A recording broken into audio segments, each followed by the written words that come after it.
श्री सद्गुरु महाराज की जय। आवाज बढ़िए, बोलिए प्रेम से श्री सद्गुरु महाराज की जय। श्री सद्गुरु महाराज की, श्री सद्गुरु महाराज की जय। आज हम लोग जालंधर जिला संतमत सत्संग समिति के 22वां वार्षिक अधिवेशन के दूसरे दिन के पहले पाली में सभी विराजमान हैं। अभी हम लोग ग्रंथ पाठ भी श्रवण किए हैं। अब प्रवचन की बारी है। बारी बारी से हम लोग आए हुए सभी महात्माओं का विचार सुनेंगे। हम लोग बहुत ही बड़भागी हैं कि मनियारपुर बिहार से चल करके संत महात्मा लोग हम सबको दर्शन देने आते हैं, आशीर्वाद देने आते हैं, हमारे दुखों का हरण करने आते हैं। संसार में धन की कमी के कारण कोई दुखी नहीं है, किसी का मकान नहीं बना है उससे दुखी नहीं है उतना जितना कि और भी दुख है, जैसे आवागमन का दुख है। हम जीवात्मा जो परमात्मा से अलग हुए और अलग जब से हुए तब से हम लोग जो दुखी हैं, यह सबसे बड़ा दुख है। तुलसीदास जी महाराज ने कहने की कृपा की, जीव जबते हरिते बिलगानियो तबते देह के निजानियो, माया बस स्वरूप बिसरायो तेहि भ्रमते नाना दुख पायो। हम जीवात्मा जो परम पिता परमात्मा के अभिन्न अंश हैं, परमात्मा से जब से बिछड़े तब से हम लोग दुखी हैं, और कब से बिछड़े यह कहा नहीं जा सकता है। अगर साधारण सा विचार करें तो गर्ग संहिता में आया है कि 28 सतयुग हम लोग के रहते हुए बीता। 28 सतयुग। और ये एक सतयुग का उम्र जानते हैं 17,28,000 साल। 28 त्रेता हम लोग के सामने बीता है जो 12,96,000 साल का है। 28 द्वापर हम लोग के सामने बीता है 8,64,000 साल का है। 27 कलयुग सामने बीता है 4,32,000 साल का कलयुग है। अभी 28वां कलयुग चल रहा है जो 5,500 साल चल चुका है। तब से हम लोग इस भव सागर में पड़े हैं, कभी जीते हैं कभी मरते हैं, अंडज में, पिंडज में, उष्मज में, अंकुरज में 84 लाख प्रकार के जोनियों में भ्रमण कर रहे हैं। और 84 लाख प्रकार के जोनी में देखिए 83,99,999 प्रकार की जोनी जो है कोई काम नहीं करता, लेकिन भूखा कोई नहीं सोता है। एक इंसान मनुष्य शरीर, देव दुर्लभ शरीर, दिन रात बस है पैसा, धन धन धन धन करते करते एक दिन निधन हो जाता है, कुछ हाथ नहीं आता है। बस इसी बात को समझाने के लिए हमारे संत महात्मा लोग वहां से यहां आए हुए हैं। इनकी एक एक बातें को अपने जहन में, अपने दिल में उतारिए, उतार करके उस पर अमल कीजिए और वही आपके साथ जाने वाला है। जो संसार से सबको जाना है और कुछ लेकर नहीं जाएंगे। धनानी भूमो पासो गोष्ठे नारी गिरि द्वारे सखा श्मशाने देहश्चेतायांग परलोक मार्गे धर्मानुगु गच्छति जीवे का। सारा संसार का कमाया हुआ आपका धन यहीं रह जाएगा। पशुशाला में बंधे रह जाएंगे। घर की नारियां दरवाजा दहलीज तक साथ जाएगी। आस पड़ोस के दोस्त मित्र रिश्तेदार श्मशान घाट तक जाएंगे। शरीर चीता तक साथ जाएगी। चीता के आगे कौन साथ जाएगा, जरा इस पर विचार कीजिए। क्योंकि अभी जो शरीर मिला है यह तो 50 साल, 60 साल, 70 साल, 80 साल इसकी भी गारंटी नहीं है। क्योंकि नानक देव जी ने तो कह दिया, न बालक न जोबने न वृद्धि कछुबंद, वह अवसर नहीं जानिए जब आए पड़े जमफन। पता नहीं कब आ जाए। लेकिन इसके बाद का अनंत काल की जिंदगी है। कहा जाता है कि 84 लाख जोनियों को भुगतने के लिए 2.25 करोड़ का समय लगता है, 2.25 करोड़ साल का समय लगता है। इसीलिए उसके बारे में जरा सोचिए। और सत्संग जो करते हैं, भजन जो करते हैं, उसका यह लोक तो परलोक सवर ही जाता है। गुरु महाराज, मैंने सुना है, पढ़ा भी है कई बारी, कि गुरु महाराज बार बार मंच पर जब बैठते कहते थे, बचा लो बचा लो बचा लो, उंगली करके कहते थे। किसको बचा लो? अपने इस शरीर को बचा लो। शरीर बचा रहेगा तब तो आगे भजन होगा। और कहीं मनुष्य शरीर निकल गया और कुत्ता बिल्ली में चले गए, तब क्या हाल होगा? तब भजन कहाँ हो? इसीलिए कम से कम इतना सत्संग, इतना भजन अवश्य कर लो कि यह शरीर छूटने के बाद फिर से मनुष्य का शरीर मिले। जिस तरह की कल मैंने बताया था, कबीर साहब गारंटी देते हैं कि भक्ति बीज बिन से नहीं, जे जुग जाए अनंत, ऊंच नीच घर जन्म लिए तो भी संत के संत। भक्ति का बीज अगर पड़ गया, आप सत्संग कर लिए, जीते जी भजन कर लिए, यह गारंटी है कि मनुष्य शरीर छूटने के बाद फिर मनुष्य का शरीर मिलेगा, फिर भक्ति मिलेगी। और यह क्रम तब तक चलेगा जब तक कि परमात्मा मिलकर एक मेक नहीं हो जाएंगे। तो आइए हम लोग विस्तार रूप से, हमारे बीच मंचासीन पूज्यपाद साई शरण जी महाराज विराजमान हैं, इनके श्री चरणों में हम लोग प्रार्थना करेंगे कि 20 मिनट का समय लेकर हम सभी भक्तों को दिव्य वाणी सुनाकर कृतार्थ करने की कृपा करेंगे। पूज्यपाद साई शरण जी महाराज।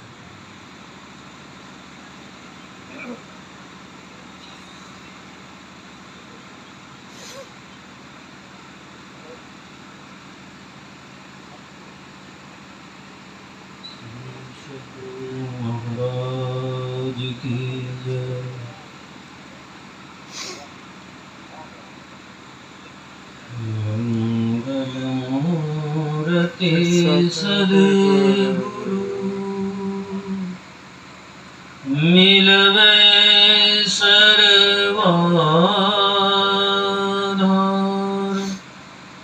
मंगलमय मंगल करण, देहो बारंबार। ज्ञान युदय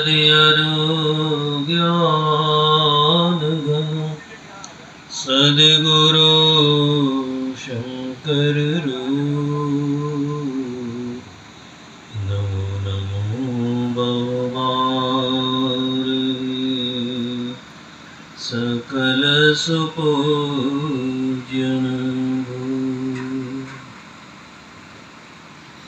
सर्वेश्वर के स्वरूप सिंहासन पर विराजमान परम आराध्य संत सद्गुरु महर्षि में ही परमहंस महाराज के पावन श्री चरणों में कोटि कोटि शर्मन। उनके पावन हृदय परम पूज पाद संत साही स्वामी जी महाराज के पावन श्री चरणों में कोटि कोटि शर्मन। अपने निवास में विराजमान संत मत के प्रधान आचार्य परम पूज्य पाद ब्रह्म ऋषि चक्रानंद जी महाराज के पावन श्री चरणों में कोटि कोटि शनमन।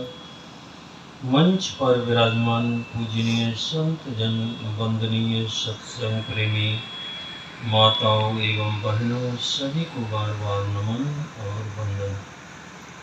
अभी सदग्रंथ से पाठ हुआ, आवाज ठीक करिए, और उससे मिलने वाली मुक्ति। प्रभु ने मानुष जन्म तुमको कैसा दिया, सोच रे मन से पावला क्या किया। तरसते हैं जिसके लिए देवता, इसकी महिमा है कैसी तुम्हें अब बता।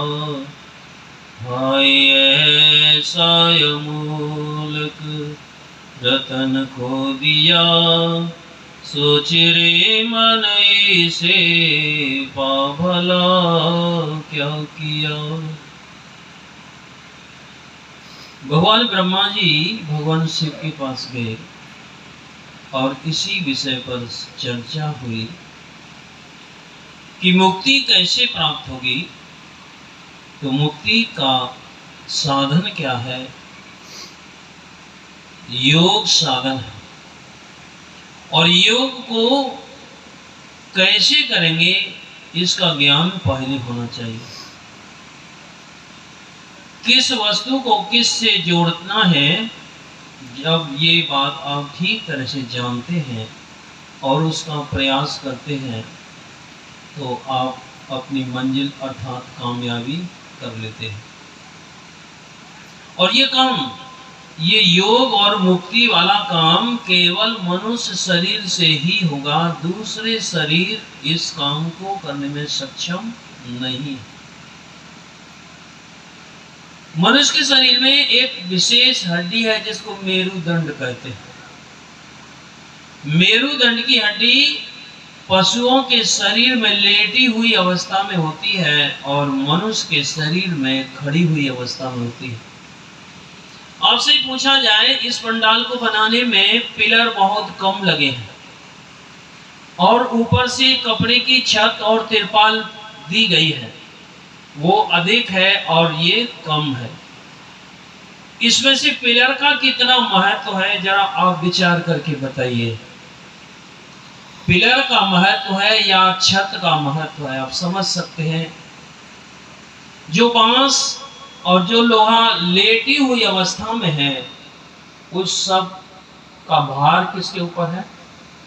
पिलर के ऊपर। देखने में कम है, पतला है और ये बहुत विस्तार से है, लेकिन ये पतला होने पर भी उस सब को रोकने का कारण वही पिलर है। ठीक वैसे ही आपके शरीर में मेरुदंड की जो हड्डी है वो खड़ी हुई अवस्था में है और पड़ी हुई अवस्था में, जैसे और बांस पड़ी हुई अवस्था में है और पिलर खड़ी हुई अवस्था में है। तो ये मनुष्य के शरीर में ये गुण है। आप कभी कभी तोता को राम मंत्र जपते हुए देखते होंगे। कभी कभी मेला में आपने देखा होगा, कोई व्यक्ति तोते को पिंजरे में कैद करके लाता है और फिर मेला के बीच में आवाज लगाता है, 5 रुपए में अपना भविष्य जानो, 5 रुपए में अपना भविष्य जानो। लोग आते भी हैं और अपना नाम बताते हैं और वह तोता इतना सीखा हुआ होता है, राम राम बोलता है। और वो तोता इतना सीखा हुआ होता है कि उस व्यक्ति की राशि के अनुसार छपा हुआ एक कार्ड उसके पास होते हैं, उसको वो चोंच से पकड़कर व्यक्ति के हाथ में दे देता है और व्यक्ति अपने भविष्य को पढ़ता है। जरा विचार करना चाहिए, जो तोता राम राम जपता है उस सबको प्रिय तो लगता है, लेकिन इस बात का ज्ञान तोता को है कि ये राम मंत्र है और इसको ऐसे बैठा जाता है और ऐसे जपा जाता है। 2 पैर तो उसके पास भी और 2 पैर आपके पास भी है। उससे कहा जाए कि आप आसन लगा लीजिए, वो आसन लगा सकता है। आसन लगाने की बात तो आपको भगवान कृष्ण ने भी बताई है। क्या बताई है? भगवान ने कहा कि सम आसन आसीना, और आपका विचार भी कहता है, आप जहां तहां जैसी तैसी जगह बैठ जाते हैं, आपके मन में लगता है कैसी जगह बैठ गए। और अध्यात्म भी कहता है, जब भी आप बैठते हैं तो एक पवित्र आसनी बिछा करके बैठे। जब भी कोई आप यज्ञ करते हैं, यज्ञ में आहुति देते हैं, तो पुष्प का आसन बिछाने का नियम है। यदि आप आसन नहीं बिछाएंगे तो आप उस यज्ञ को करने के लायक नहीं है। लायक से मतलब आपके यज्ञ करने का अधिकार ही नहीं है, इसलिए पहले आपको आसन बिछाना चाहिए। आप आसन की क्या जरूरत है? हमको तो हाथ पैर से बस होम कर देना है संविधा का, इसमें आसन की क्या जरूरत है? नहीं, अध्यात्म में नियम होता है और नियम के पीछे विज्ञान होता है। और वो विज्ञान क्या है? जब आप स्तुति प्रार्थना करते हैं, जब आप मंत्र जाप करते हैं, जब आप मानस ध्यान करते हैं और जब आप दृष्टि योग करते हैं, परमात्मा की कृपा आप तेज के रूप में, एक ओज के रूप में आपके अंदर समाहित होना चाहती है। और यदि आपका शरीर जैसे तैसे जमीन से स्पर्श करता है तो जो शक्ति आपको मिलने वाली है या मिल रही है, वो पृथ्वी बहुत बड़ी चुंबक है, मैग्नेट है, वो शक्ति उसमें समाहित हो जाती है और आप जैसे हैं वैसे ही खाली रह जाते हैं। तो एक तो शरीर की पवित्रता के लिए आपको आसन बिछाना चाहिए। तोता को ये बात समझ में आने वाली नहीं है कि आसन कैसे बिछाया जाएगा और कैसे आसन लगाया जाएगा और फिर तब राम मंत्र का जाप होगा। राम राम तो बोलता है, लेकिन राम शब्द का अर्थ क्या है ये तोता को आप किसी भी तरह से नहीं समझाते। सबका प्रिय है, लोग तरह तरह से उसको देखते हैं, कितना सुंदर तोता है, राम राम जपता है। नहीं, उसके पास वो शरीर नहीं है जो वो राम मंत्र को जप सके। शरीर तो केवल आपके पास है। जितने मनुष्य तन धारी है, प्रभु भक्ति कर सकते सभी। अंतर बाबार भक्ति कर घटपट हटाना चाहिए। आप जब तोता को देखते हैं और कहीं सामने उसकी बिल्ली आ जाए, कबूतर को देखते हैं उसके सामने जब बिल्ली आ जाए तो वो आंख बंद कर लेता है। करता तो भय के कारण है, लेकिन क्या आंख बंद करने से भय की समाप्ति हो सकती है? बिल्ली रूपी काल तो ऊपर मंडरा ही रहा है और आप आंख बंद करके बैठे हैं, तो क्या वह काल का डर चला गया? नहीं, काल का डर जब भी जाएगा, गुरु युगति से ताको गगन में, तब झलके एक तारा रे, वह तारा गुरुदेव बतावे, ज्योति महल का द्वारा रे, गुरु युगति से ताकू गगन में। गुरु युक्ति से आप गगन में देखिए। अब आप उस तोता को कैसे बताया जा सकता है कि गगन की ओर देखो?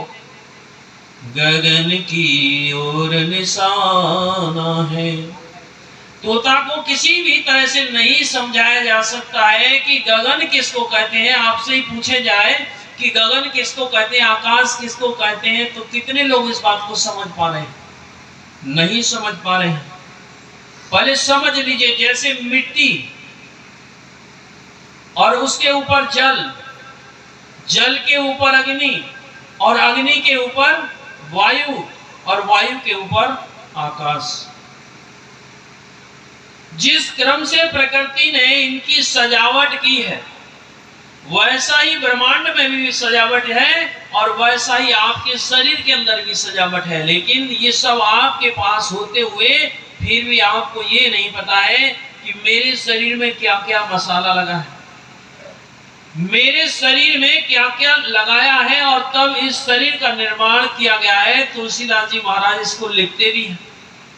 उन्होंने खोज लिया, समझ लिया और फिर उन्होंने लिख भी दिया ताकि आगे के लोग इस बात को समझ सकें। क्षिति जल पावक गगन समीरा, पंचि रचित अति अधम शरीरा। 5 तत्वों से आपका शरीर बना है। इसमें मिट्टी है, जल है, अग्नि है, वायु है और आकाश है। और ये पिंजरा, इसमें आपको कैद कर दिया है। सप्त धातु का काया पिंजरा, तामाही जुगत बिनु सुआ। सदगुरु मिले तो बरे बाबू, नहीं तो परिले हुआ। जिस तोता को अपने शरीर का ज्ञान नहीं है, शरीर संबंधी ज्ञान को वह नहीं समझ सकता है और राम मंत्र को जपता है और बिल्ली आ जाए तो आंख बंद कर लेता है, तो डर तो उसका जाने वाला नहीं है। न वह आसन लगा सकता है, न वह योग की युक्ति सीख सकता है, न वह योग का अभ्यास कर सकता है, क्योंकि उसके पास वैसा शरीर नहीं है। ये तोता की कहानी नहीं है, प्रत्येक व्यक्ति की कहानी है। आप भी राम राम जपते हैं, कृष्ण मंत्र जपते हैं, शिव मंत्र जपते हैं, और किसी किसी को मन में होता है सब मंत्रों को हम आज ही जप लेंगे। भगवान कृष्ण ने कहा कि सब ओर से एक तत्व का चिंतन करो। भगवान ने ये नहीं कहा कि मेरे मंत्र का जाप कीजिए और 15 मिनट पहले उससे शिव मंत्र का जाप कीजिए और 15 मिनट उससे पहले राम मंत्र का जाप कीजिए। नहीं, सब ने कहा है कि गुरु के द्वारा दिया हुआ जो मंत्र है उसको जाप कीजिए। आप कहेंगे गुरु महाराज ने तो एक ही मंत्र बताया, हम तो 10 मंत्रों को जपेंगे जल्दी कामयाब होंगे। नहीं, कभी नहीं हो सकते हैं जब तक आप भी तोता से कम नहीं हैं, और यही कैद का कारण है। और अभी सुन भी रहे थे, जब ते जीव हरिते वेल ज्ञान्यो, जब ते देह ज्ञान निज जान्यो, माया बस स्वरूप बिसरायो, तेई भ्रम ते नाना दुख पायो। आप संसार में जो भी काम कर रहे हैं दुख को हटाने के लिए करते हैं, और दुख उससे भी बड़ा बन करके सामने आता है। यही प्रकृति में रोज देखते हैं। आप जिस दुख को ढकेलते ढकेलते बाहर तक पहुंचाते हैं, और वो दुख हट करके पहले से घर में ही रखा हुआ है। क्यों? अरे उसका हटाने का तरीका है, जब तक अंधकार में है। कौन? आंख बंद करने पर अंधकार दिखाई पड़ता है, और वह अंधकार कहाँ है? एक आकाश आप ये देखते हैं, और एक आकाश आपके अंदर है। उसी आकाश में आपको प्रवेश करना है, और वो अंधकार से भरा हुआ है। आप कहेंगे अंधकार से वो आकाश। और एक प्रश्न है आपसे ही, आपको ये प्रकृति में जो आप देख रहे हैं, ये आप प्रकाशमय है कि अंधकारमय है? अधिकतर लोग यही कहेंगे ये सब प्रकाशमय है। नहीं, प्रकाशमय नहीं है, घोर अंधकार में। ये पूरा ब्रह्मांड घोर अंधकार में। कभी आप टीवी पर, कंप्यूटर इस बात को दिखाते हैं कि जितने ग्रह नक्षत्र हैं वो सब अंधकार में अपनी अपनी धुरी पर अपनी अपनी चाल से चलते हैं। और आप विचार करके देखिए, आप मोमबत्ती लाते हैं, बल्ब लाते हैं, ठीक वैसे ही सूरज भी आता है और सूरज जाता भी है। अभी यहाँ प्रकाश है और अमेरिका की ओर अंधकार है। इसका मतलब है सूरज एक बार में पूरे ब्रह्मांड में प्रकाश करने की क्षमता नहीं रखता है। तो अंधकार आपके दुख का कारण है। जैसे आप संसार में कोई काम करते हैं, चाहे सूरज की उपस्थिति में काम करते हैं, तो आपके काम सरल हो जाते हैं। और यही सूरज जब ओट में होता है तो अंधकार कहीं से लाते हैं।